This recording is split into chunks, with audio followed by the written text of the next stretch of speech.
Bonjour et bienvenue dans cette deuxième partie de notre série de formation Apprendre Python facilement. Dans la première partie, nous avions vu le téléchargement et l'installation. Aujourd'hui, je vous propose d'attaquer une première notion qui va traiter les variables. C'est quoi une variable? Comme le nom l'indique encore une fois, c'est tout simplement un élément qui permet de stocker temporairement une valeur. Ça peut être du texte, des nombres, etc., etc. Notez bien, elles peuvent changer, varier lors de l'exécution du programme. J'ai déjà parlé sur ces variables dans la vidéo comprendre les bases de l'informatique. Le lien est en description. Après avoir couvert la théorie, passons maintenant à la pratique. Bon, ici je suis juste venu, j'ai lancé PyCharm. Et dans PyCharm, j'ai essayé de créer un fichier que j'ai appelé main.py. Donc c'est dans main.py, on va essayer, n'est-ce pas, de mettre tous nos codes. Donc avant de commencer, retenez que la création d'une variable se déroule en 3 étapes. Premièrement, vous devez lui donner un nom, un identifiant textuel qui permettra de la reconnaître facilement. Parce que si vous appelez les variables par exemple A, B, C, D, E, F, vous n'allez pas vous y retrouver dans votre code. Donc moi, je vais l'appeler par exemple nom étudiant. Attention, ne faites jamais de cette façon. On n'a vraiment pas le droit de faire ça. En effet, lorsqu'on donne un nom à notre variable, on va devoir respecter une série de règles et de conventions auxquelles les développeurs doivent se formaliser pour évoluer ensemble dans une même logique, une même longueur d'onde, disons une même direction. Première règle, vous n'avez pas le droit de mettre des espaces. Le nom de la variable doit être un seul et même mot, mais bien lié, sans laisser des espaces. Pour cela, il vous suffit simplement, à la place des espaces, de mettre underscore, soit sur votre clavier ou le tiret de 8. Deuxième règle, l'intégralité de la variable doit être écrite en minuscule. Donc, vous allez écrire nom étudiant. Également, vous n'avez pas le droit de mettre des caractères spéciaux, arrobase, pourcentage. Ils ne sont pas pris en compte et cela risque de ne pas faire fonctionner votre variable. Également, il vous est impossible de mettre des valeurs numériques devant le nom de la variable, par exemple. Comme de cette façon, c'est interdit. Et la meilleure façon, ce serait d'écrire l'intégralité de votre code en anglais. Au lieu de mettre nom étudiant, je vais plutôt écrire student name. Student name. Super. Ou peut-être moi, je vais juste mettre student. Donc, ce sont des règles que vous allez maîtriser au fur et à mesure. Mais c'est vraiment très important de bien les noter ou garder en mémoire au préalable. En deuxième étape, vous allez mettre ici un égal pour l'affectation qui va permettre de dire, bah écoute, cette variable sera égale à quelque chose. On lui affecte une valeur. Très important. Par exemple, je peux lui mettre du test. Mike. Alors, pourquoi je l'ai mis entre guillemets ou entre griffes? Bref, en tout cas, c'est deux choses là. Parce que tout simplement, ça c'est ce qu'on appelle une chaîne de caractères. J'ai plusieurs caractères ici. Vous voyez, j'ai mis M-I-K-E qui bout à bout forme une chaîne de caractères. Ce qu'on va également appeler string. Dès que vous allez vouloir écrire du texte dans votre code, vous serez obligé de mettre le texte entouré de ces guillemets. Donc on va pouvoir déjà commenter cette première variable pour dire ce qu'elle fait. Alors pour commenter, comme pour ici, je dirais dièse création d'une variable student ayant pour valeur le mot Mike. On enchaîne avec la création d'une seconde variable qui cette fois-ci va stocker un entier 10, 20, 5. Donc pour cela, vous allez sauter les lignes. On va créer une nouvelle variable. Vous commencez à comprendre la notion petit à petit. Très bien. Cette variable aura pour nom note et qui sera égal à ce que je souhaite donner à Mike comme note. Par exemple, je peux donner 18. De même, vous pouvez commenter création d'une variable note ayant pour valeur 18. Il est également possible de faire des nombres à virgule. Par exemple, 18,5, 12,5, 15,7, etc., etc. Pour cela, on va créer donc une nouvelle variable qui va s'appeler average, qui sera par exemple la moyenne trimestrielle d'un étudiant. Et ce sera égal à 14,5. Donc ici, pour illustrer, ce serait la moyenne trimestrielle d'un étudiant. Très bien. Et enfin, le dernier type de variable que je vais vous présenter, c'est ce qu'on appellera les booléens. Très important aussi, ça va nous donner que deux possibilités de réponse. Soit vrai avec la valeur true. En Python, le T du mot true est en majuscule, contrairement aux autres langages comme le JavaScript ou le PHP. Soit faux avec la valeur fausse. On y reviendra plus en détail dans la prochaine vidéo. Pour l'instant, je veux créer une simple variable qui s'appellera isEdit. Bien, vous avez maintenant une petite idée globale des types de variables que vous allez pouvoir utiliser dans vos programmes. Ce que moi je vous propose, ça va être d'en garder seulement que deux. La scène de caractère student et 18 qui correspond à la note, histoire de bien nettoyer notre code et faciliter la compréhension. On va déjà voir comment les afficher. Pour cela, je vais utiliser la fonction print.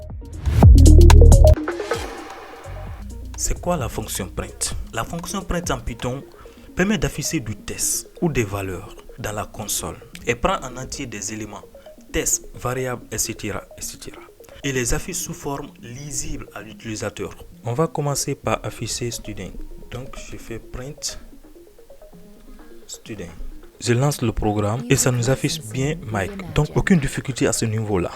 Si je souhaite maintenant afficher la note, j'ai plusieurs possibilités. Soit je refais un print de note, je lance le programme et on voit bien sa valeur 18. Alors, je peux très bien, dans le même print du student, rajouter ici une virgule pour mettre un second paramètre qui sera ici note. Dans ce cas-là, si je lance, j'aurai Mike 18. Bien, voyons maintenant comment changer la valeur d'une variable déjà existante. Je vous ai dit tout à l'heure que l'intérêt de la variable, c'est juste qu'elle n'était pas fusée. On peut la faire changer, varier lors de l'exécution du programme. C'est-à-dire que par défaut, ici, la note est égale à 18. Mais on pourrait très bien lui donner une autre valeur plus bas. Par exemple, ici, je peux dire la note est maintenant égale à 14. Donc, ce que je viens de faire, c'est que comme la variable note existe déjà, on va venir écraser cette valeur avec la nouvelle valeur 14. Tout simplement. Donc, si je fais un print de note, j'exécute. Au tout début, la note c'est 18.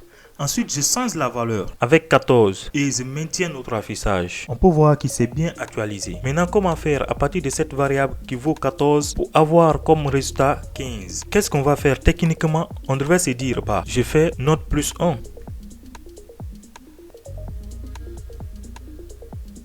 Et là, j'aurai 15. Il suffit tout simplement de rajouter note égale note plus 1.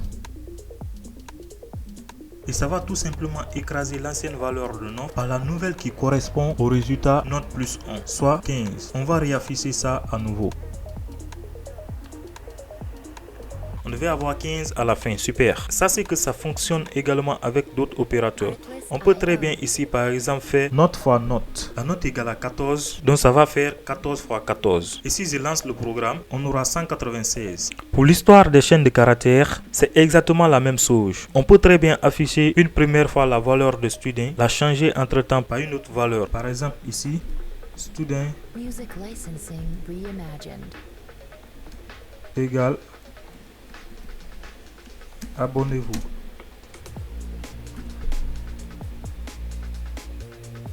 Vu que c'est déjà printé en bas, donc il suffit seulement que j'exécute le programme et là vous allez voir abonnez-vous 196 parce que c'est déjà printé en bas avec note. Donc student qui est en haut est marque et student de l'autre côté, la variable qui est en bas a déjà écrasé la première valeur. Et voilà le résultat. On va enlever un tout petit peu les prints qu'on a fait, histoire de nettoyer un tout petit peu notre environnement de travail. Pour répartir sur des bonnes bases et maintenant à partir de toutes les variables qu'on a fait, je vous propose de faire une phrase. Donc on va faire ici un print et mettre par exemple bonjour. Ici on va mettre le pseudonyme de la personne. Donc on va tout simplement rajouter ici plus qui va permettre d'injecter la valeur de student et la dernière valeur c'est abonnez-vous. Ils exécutent. Et là, on aura bonjour, abonnez-vous. On a bien ces résultats, on peut continuer. On rajoute un plus, on rentre dans la partie textuelle. Et là, par exemple, je vais mettre vous avez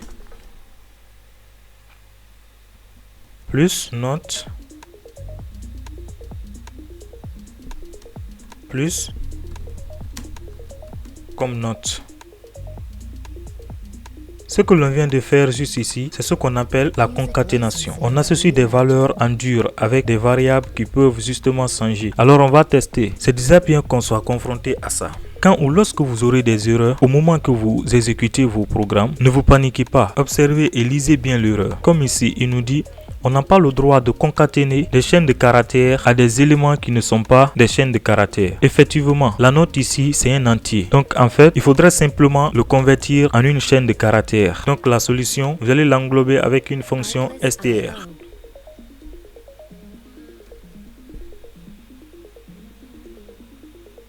qui permettra de la convertir en chaîne de caractères. Je lance, qu'on n'a plus cette URL, donc ça fonctionne parfaitement. Bonjour, abonnez-vous. Bon, abonnez-vous et vous avez 14 comme notes déjà.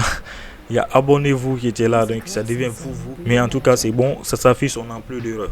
Et donc, Python a un peu avancé pour ne pas tout le temps se fatiguer à mettre des plus, c'est un peu embêtant. Là, vous pouvez faire l'option F-string. L'option F-string, il suffit seulement que vous ajoutez F devant votre chaîne de caractères. Vous ouvrez les accolades. Maintenant, vous écrivez le texte que vous voulez. Bonjour. Et partout où vous voulez injecter de variables, vous ouvrez juste l'accolade, vous mettez le nom de votre variable et on aura, vous avez. Et là, j'ouvre encore l'accolade, je mets note. Et ici, je mets comme note. Je viens encore, j'exécute le programme. Et là, vous avez exactement la même chose. Donc, avec F-string, on n'a pas besoin, n'est-ce pas, de convertir les entiers. Il comprend automatiquement et il exécute votre programme. Donc, je pense que ça serait la meilleure méthode pour nous qu'on va utiliser à la suite de notre formation pour afficher. Donc, il fallait que je vous montre aussi ça pour ne pas qu'un jour, quand vous voyez quelque part, ça vous étonne.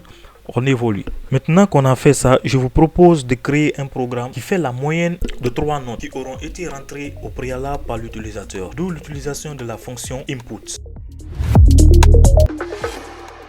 C'est quoi la fonction input? La fonction input en Python permet de recevoir une entrée utilisateur sous forme de test. Elle affiche un message facultatif à l'utilisateur et attend qu'il tape quelque chose. Puis retourne cette saisie sous forme de chaîne de caractères. Exemple, nom égal input, entrez votre nom. Et par la suite, on essaie d'imprimer. Print, c'est imprimer. On essaie d'imprimer ou bien d'afficher notre test dans la console. Donc on dit print bonjour et on injecte la variable. Je me débarrasse de tout ça. Pour cela, on va commencer ici par récolter une première note. Je vais créer une nouvelle variable qui va s'appeler note1 et qui sera égale à la fonction input qui permettra de récupérer une première valeur en console. On va mettre entre guillemets un test qui va permettre de demander entrer la première note. Ensuite, on va récolter la deuxième note. Pareil, note 2 égale input, entrer la seconde note. On continue toujours. Note 3 égale input, entrer la dernière note. Et maintenant que donnant ces 3 valeurs, on va faire la moyenne. Donc, je vais créer une variable résultat qui va stocker le résultat. Alors, pour avoir ce résultat, on va additionner la note 1 plus. Ah, ici c'est note 2. Également ici c'est note 3. Donc on aura note 1 plus note 2 plus note 3. Et le résultat de ce calcul, donc, je vais l'englober entre parenthèses, va devoir être divisé par 3 pour justement avoir une moyenne. Donc là, je vais afficher le résultat avec la fonction print. Vous connaissez déjà la chanson de print. Et là, on va aller avec la méthode de F-string. Donc on aura le résultat et j'ouvre tout simplement la collade et je mets ma variable. Le problème à ce niveau là, c'est qu'on va avoir deux problèmes majeurs. Tout d'abord, ce qui est envoyé par l'entrée en console, ça va être une chaîne de caractères. Donc ça ne va fonctionner. Puisque nous on veut des entiers, il faudra par conséquent les convertir en entiers. Pour cela, vous allez englober votre input avec une fonction int qui va permettre de la transformer en nombre. Et vous allez voir PyCharm va directement enlever la ligne qui soulignait ces notes. Ou alors on peut mettre ici la moyenne de l'étudiant est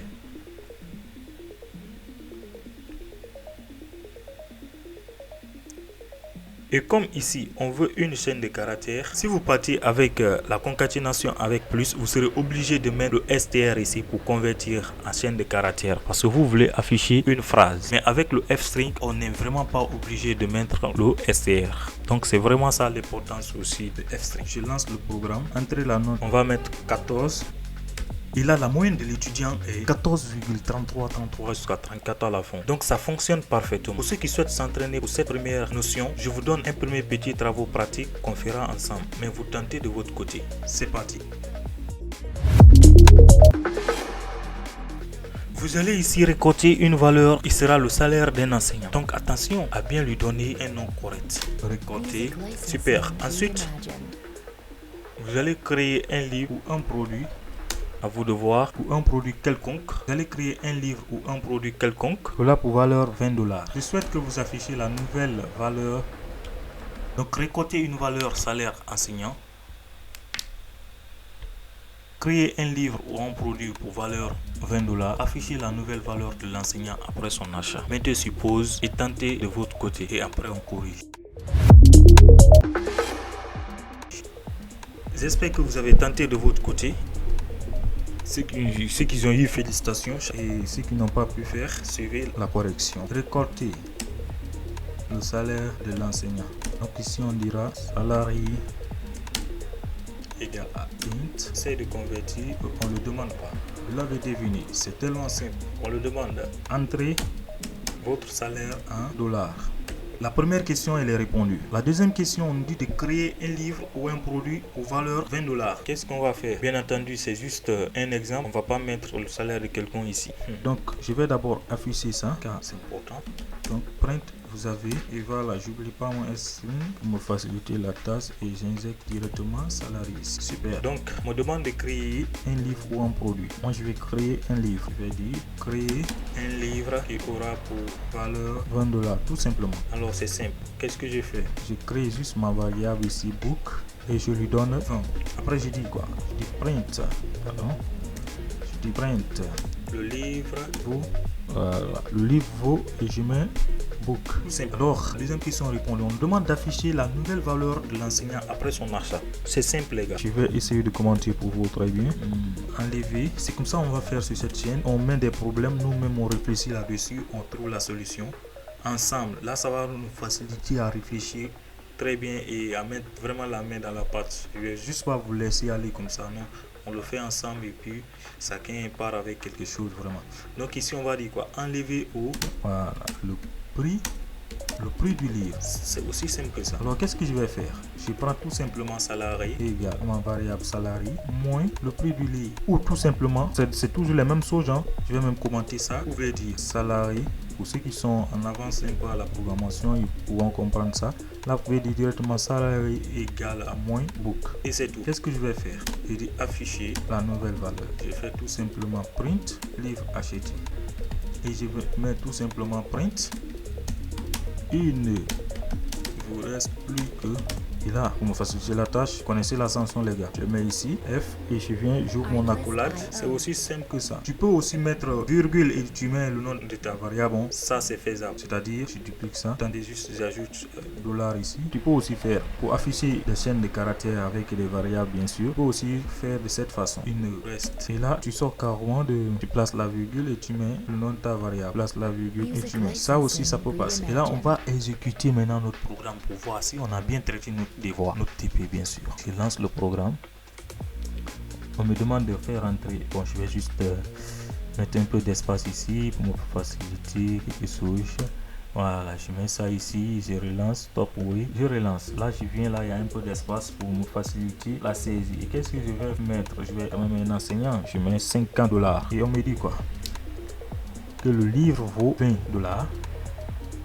Parce qu'on n'a pas mis dollar quelque part ici. Le livre vaut, ok, voilà, ici on va tout simplement ajouter dollar et on réexécute notre programme. 50. Le livre vaut, vous avez actuellement 50. Ah, là-bas aussi on doit ajouter, hein, notre programme doit parler. Vous avez actuellement 50 quoi? Dollars. Donc on ajoute aussi dollar. C'est comme ça, les gars, rien n'est magique. Nous on réfléchit ensemble, on essaye de trouver solution pour vraiment que notre programme soit bien lisible. En fait, on met 50. Là on aura quoi? Vous avez actuellement $50. Le livre vaut $20, livre acheté, il vous reste plus que $30, il vous reste plus que $30. Pourquoi le message là s'est répété deux fois? Parce que je vous ai montré ici que tu peux afficher ici, soit en plaçant juste des simples virgules ou en passant par le F-string. Mais moi je préfère beaucoup plus le F-string. Donc voilà un peu ce que je voulais vous montrer aujourd'hui. En tout cas, j'espère que cette vidéo vous aura. Si c'est le cas, n'hésitez pas comme d'habitude à la liker, la commenter et la partager au maximum. À vous abonner à la chaîne pour ne pas rater les prochaines vidéos. C'était là moi. Et à la prochaine. Merci.